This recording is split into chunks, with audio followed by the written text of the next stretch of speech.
Hi, this is Mark News from Plant Talk Radio. Thanks for subscribing and listening to our podcast, Your Gardening Questions from Plant Talk Radio.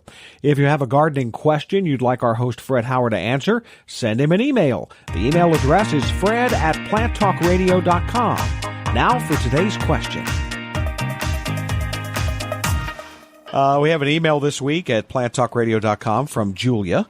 And Julia says she's got bugs all over her milkweed plant. Oh, boy. And she said they've even stayed after the seed pods opened. How do I get rid of them? Well, that's a tough one, because to get rid of them, you have to use an insecticide.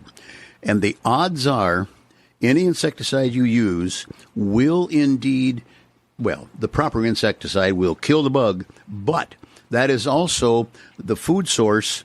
Both the seed pod, the leaves, the stems, the whole bit are what feed the butterfly. And I would say just tolerate the darn bugs. Now, one of the things you can do, and it's temporary, but you can take a strong stream of the hose and knock them off, but they're winged and they'll come right on back again. So I think acceptance of the nuisance is the best bet. The monarchs are already in trouble. They're down by millions in their population, and I hesitate to think of going after a bug and then in fact putting a toxic material out that could kill the butterfly. Hey, thanks again for listening to our podcast. Be sure to subscribe to our other podcasts as well, the Plant of the Week podcast and the Plant Talk Radio podcast, all on iTunes or your favorite podcast player.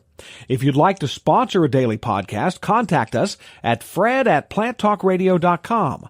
To find out more about Fred Howard and Plant Talk Radio, visit our website, planttalkradio.com. Circle270media.com